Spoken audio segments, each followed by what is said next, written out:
अब मैं भक्ति रसामृत सिंधु शुरू से स्टार्ट कर रही हूँ। आज है अमुक। प्रस्तुत ग्रंथ शील रूप गोस्वामी प्रभुपाद की संस्कृत रत्न भक्ति रसामृत सिंधु का संक्षिप्त अध्ययन है। वे उन 60 गोस्वामियों में प्रमुख थे जो भगवान श्री चैतन्य महाप्रभु के प्रत्यक्ष शिष्य थे। जब शील रूप गोस्वामी प्रभुपाद सर्वप्रथम चैतन्य महाप्रभु से मिले तो उस समय वे बंगाल की मुस्लिम सरकार में मंत्री थे। तब वे तथा उनके भाई सनातन क्रमशः दबीर खास तथा साकर मलिक कहलाते थे और वे नवाब हुसैन शाह के मंत्री के उत्तरदायी पदों पर थे। उस समय 500 वर्ष पूर्व हिंदू समाज अत्यंत कट्टर था और यदि ब्राह्मण जाति का कोई व्यक्ति मुसलमान शासक की नौकरी स्वीकार कर लेता था तो उसे ब्राह्मण समाज से तत्क्षण निकाल दिया जाता था। इन दोनों भाइयों दबीर खास तथा साकर मलिक की स्थिति ऐसी ही थी। वे उच्च सारस्वत ब्राह्मण जाति के थे, किंतु हुसैन शाह की सरकार में मंत्री पद स्वीकार करने के कारण समाज से निकाल दिए गए थे। यह श्री चैतन्य महाप्रभु की कृपा थी कि उन्होंने दोनों महापुरुषों को अपने शिष्य रूप में स्वीकार करके उन्हें गोस्वामियों के पद तक उठा दिया, जो ब्राह्मण संस्कृति का सर्वोच्च पद है। इसी प्रकार श्री चैतन्य महाप्रभु ने हरिदास ठाकुर को अपना शिष्य बना लिया था।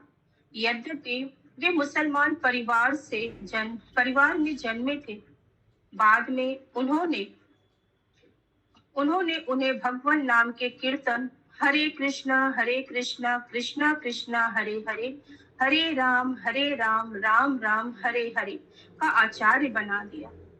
भगवान श्री चैतन्य महाप्रभु का सिद्धांत सार्वभौम है। कृष्ण विज्ञान के ज्ञाता और भगवत भक्त को ब्राह्मण कुल में जन्म लेने वाले मनुष्य से भी उच्च माना जाता है। यह मूल सिद्धांत है जिसे सब वैदिक ग्रंथों में विशेषतया भगवत गीता तथा श्रीमद् भागवतम में स्वीकार किया गया है। इस भक्ति रसामृत सिंधु में भगवान श्री चैतन्य के आंदोलन के सिद्धांतों की अर्थात हर एक को शिक्षा देकर गोस्वामी पद तक उठने की शिक्षा दी गई है। श्री चैतन्य महाप्रभु की भेंट दबीर खास तथा साकर मलिक नामक दोनों भाइयों से मालदा जिले के रामकेली गांव में हुई थी। इसी भेंट के बाद दोनों भाइयों ने राजकीय नौकरी से अवकाश प्राप्त करके श्री चैतन्य महाप्रभु के साथ हो लेने का निश्चय किया था। दबीर खास ही बाद में शील रूप गोस्वामी बने। उन्होंने अपने पद से अवकाश प्राप्त कर लिया और अपनी नौकरी के दौरान जितना धन संग्रह किया था उसे वे अपने साथ लेते आए। चैतन्य चरितामृत में बतलाया गया है कि यह धन लाखों असरफियों के रूप में था और लाखों डॉलरों के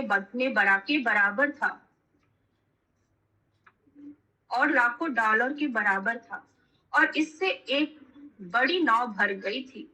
उन्होंने इस धन का आदर्श तौर पर विभाजन किया, जिसका अनुसरण विशेष रूप से भक्तों को तथा सामान्य रूप से प्रत्येक मानव को करना चाहिए।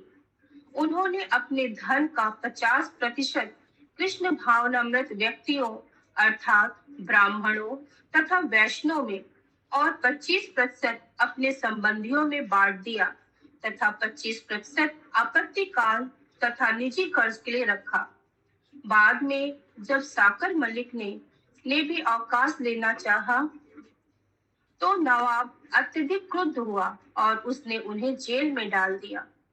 किंतु साकर मलिक ने अपने भाई के निजी धन का लाभ उठाया जो ग्रामीण साहूकार के यहाँ जमा था और इस तरह वे हुसैन शाह की जेल से बच निकले। बाद में ये शील सनातन गोस्वामी के नाम से प्रसिद्ध हुए। इस प्रकार दोनों भाई श्री चैतन्य महाप्रभु के परिकर बन गए। श्रील रूप गोस्वामी पहली बार प्रयाग इलाहाबाद में श्री चैतन्य महाप्रभु से मिले। उस पावन नगरी के दशाश्वमेध घाट पर महाप्रभु ने लगातार 10 दिनों तक उन्हें उपदेश दिया। महाप्रभु ने रूप गोस्वामी को विशेष रूप से कृष्ण भावनामृत विज्ञान की शिक्षा दी। ये शिक्षाएं हमारी पुस्तक श्री चैतन्य महाप्रभु का शिक्षामृत में वर्णन है।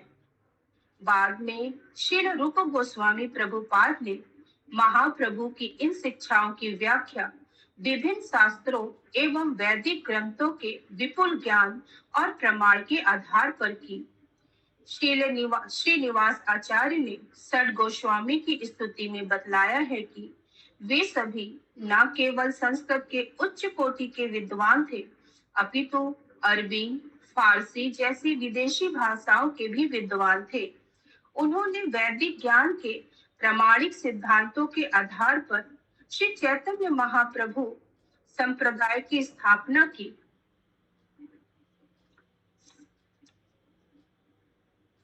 चैतन्य महाप्रभु संप्रदाय की स्थापना करने के लिए वैदिक शास्त्रों का आलोचनात्मक अध्ययन किया।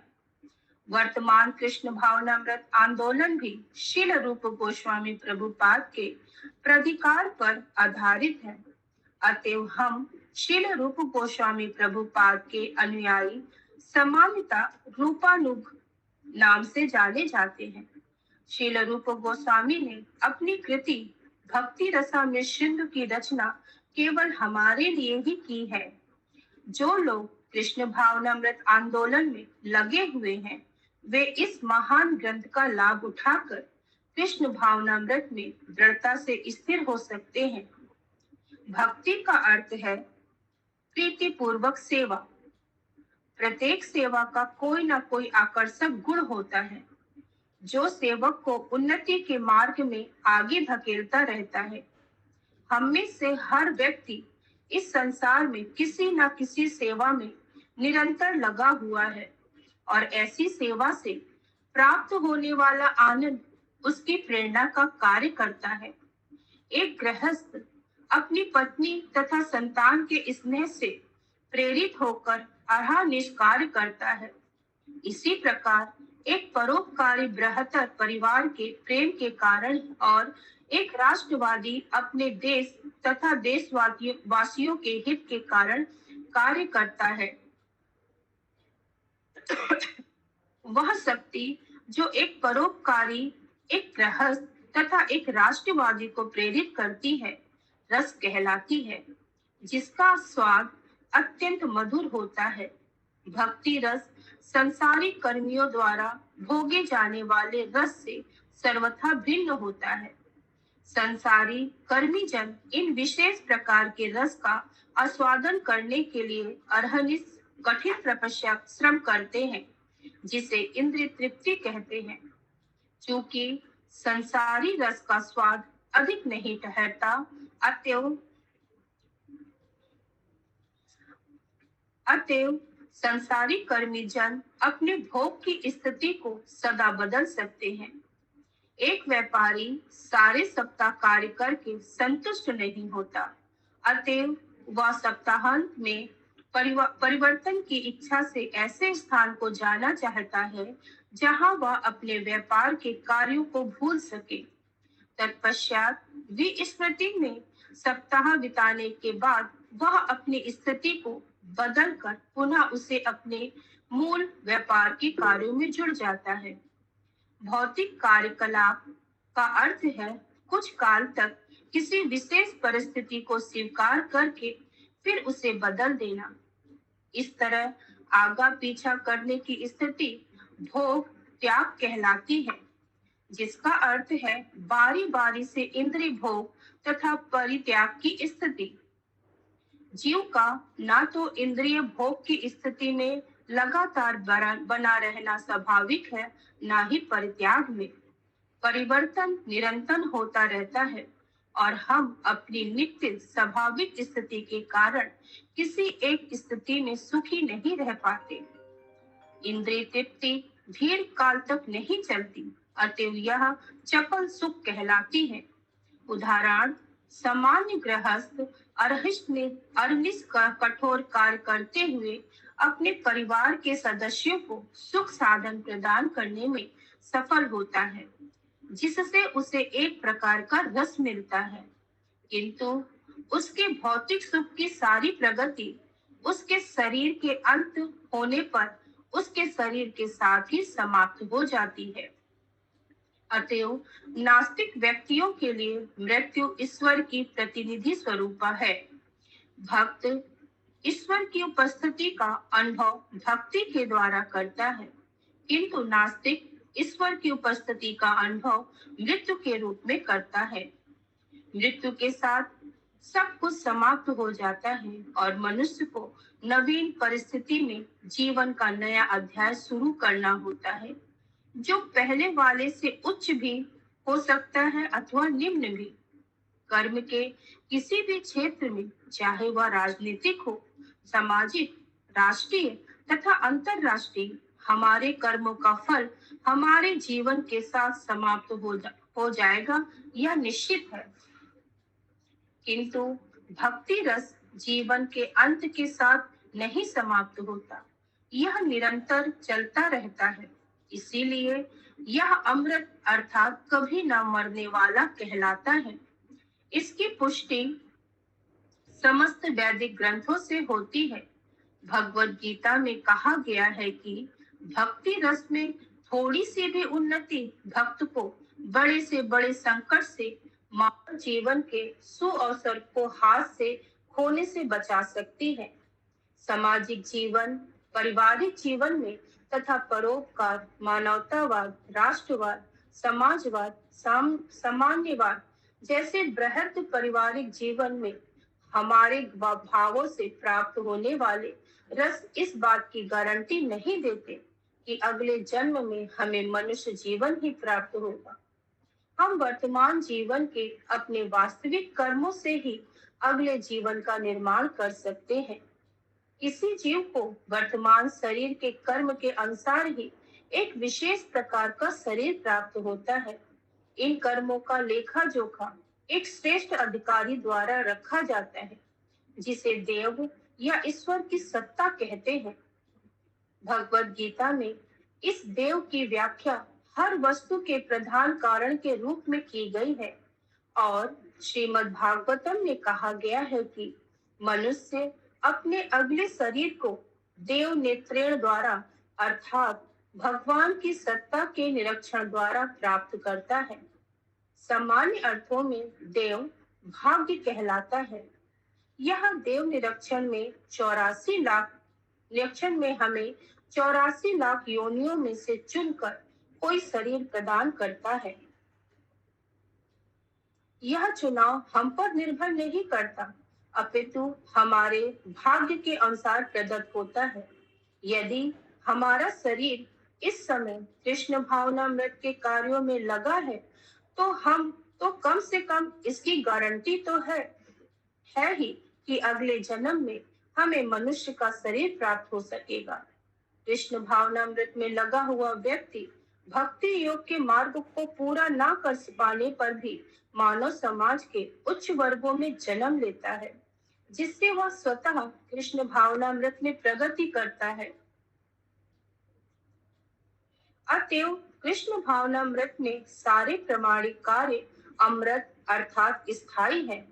भक्ति रसामृत सिंधु का यही विषय है। भक्ति रस में नित्य तल्लीनता को भक्ति रसामृत सिंधु का गंभीर अध्ययन करके समझा जा सकता है।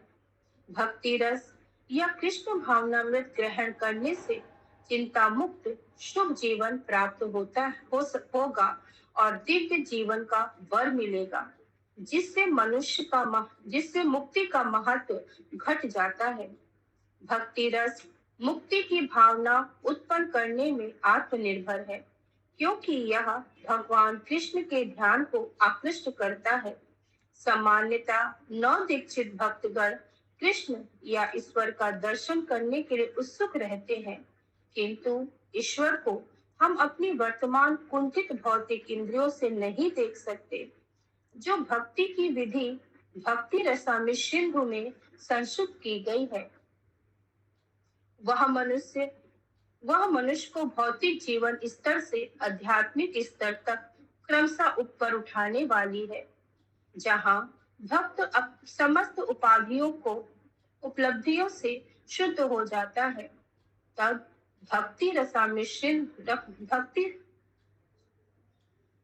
तब भक्ति रस के निरंतर संपर्क में रहने से इंद्रियां निष्कुलित हो जाती है, और जब शुद्ध इंद्रियों को भगवान की सेवा में लगाया जाता है, तो मनुष्य भक्ति रस में जीवन में स्थिर हो जाता है, और इस दिव्य भक्ति रस अवस्था में संपन्न किया गया कोई भी कार्य शाश्वत रूप से आस्वादनीय बन सकता है। जब कोई इस तरह से भक्ति में लगता है, तो सारे रस शाश्वत बन जाते हैं। प्रारंभ में आचार्य के निर्देशन में विधानों के अनुसार प्रशिक्षण दिया जाता है, और धीरे धीरे जब कोई ऊपर उठ जाता है, तो भक्ति रागानुराग रागानुराग भूल रहे सॉरी गलती हो रहा धीरे धीरे जब कोई ऊपर उठ जाता है, तो भक्ति रागानुगा भक्ति में परिणत हो जाती है। जैसे ही इस पुस्तक में बतलाया जाएगा, रस 12 प्रकार के होते हैं। इनमें से 5 रस प्रधान है। श्री कृष्ण के प्रति अपने संबंधों को नया रूप देकर हम सच्चिदानंदमय जीवन प्राप्त कर सकते हैं।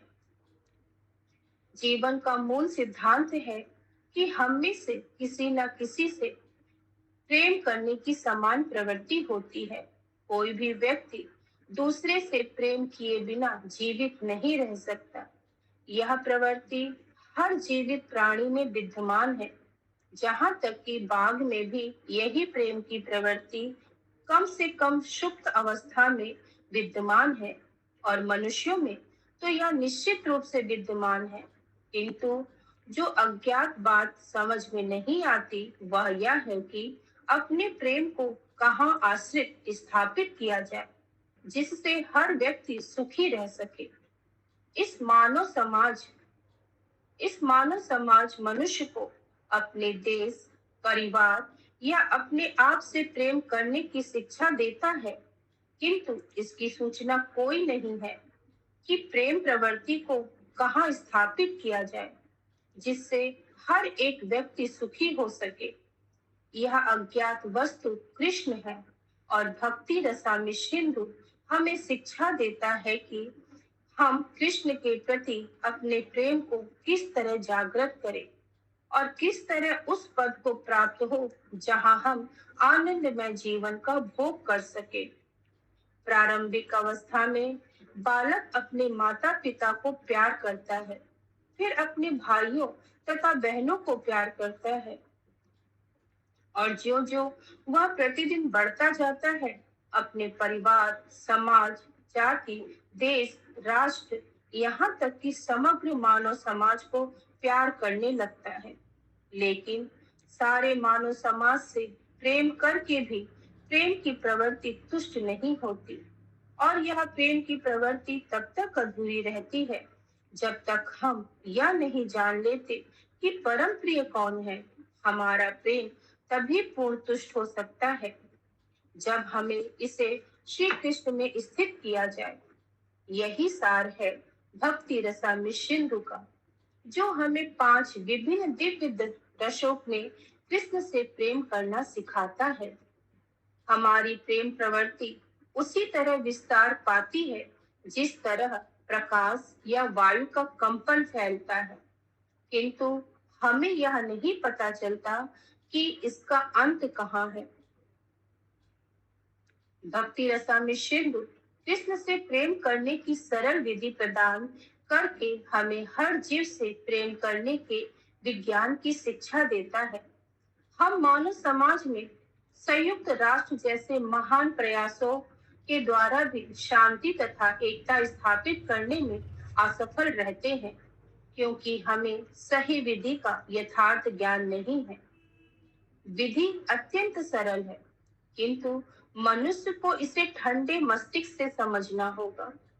भक्ति रसामृत सिंधु सारे मनुष्यों को यह शिक्षा देता है कि भगवान कृष्ण से प्रेम करने की सरल तथा सहज विधि को किस तरह प्रयुक्त किया जाए।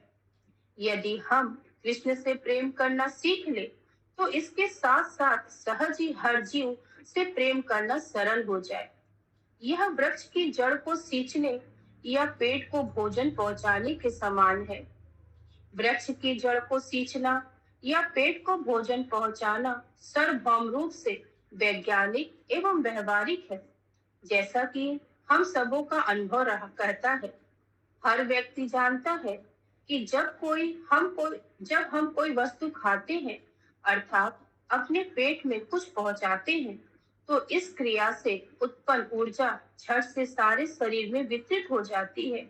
इसी प्रकार जब हम वृक्ष की जड़ पर पानी डालते हैं, तो उससे उत्पन्न ऊर्जा तुरंत बड़े से बड़े वृक्ष में पूर्णतया बट जाती है। वृक्ष के हर अंग को देना दे पाना संभव नहीं है, ना ही शरीर के हर अंग को अलग अलग से भोजन ही सब पहुंचाना संभव है। भक्ति रसामृत सिंधु हमें यह शिक्षा देगा कि किस तरह वह स्विच दबाई जाए कि प्रकाश सर्वत्र तुरंत फैल जाए। जो इस विधि को नहीं जानता, वह जीवन के सार को नहीं जान सकता। जहां तक भौतिक आवश्यकताओं की बात है, आधुनिक मानव सभ्यता सुखमय जीवन में काफी प्रगति कर चुका है। फिर भी हम सुखी नहीं हैं, क्योंकि हम सार या तत्व समझ ही नहीं पा रहे हैं। हमें सुखी बनने के लिए केवल भौतिक सुविधा ही पर्याप्त नहीं है। इसका ज्वलंत उदाहरण अमेरिका है, जो संसार का सबसे धनी राष्ट्र है, जिसके पास भौतिक भोग की सारी सुविधाएं हैं, किंतु वह नितांत भ्रमित एवं जीवन के से निराश व्यक्तियों का एक वर्ग जन्म ले रहा है। मैं यहाँ ऐसे भ्रमित मनुष्यों से अभयनाथ प्रार्थना करता हूँ कि वे भक्ति रसामृत सिंधु में निर्देशित भक्ति की कला को सीखे, और मुझे विश्वास है कि उनके हृदयों में ज्वलित हो रही भव अग्नि तुरंत शमित हो जाएगी।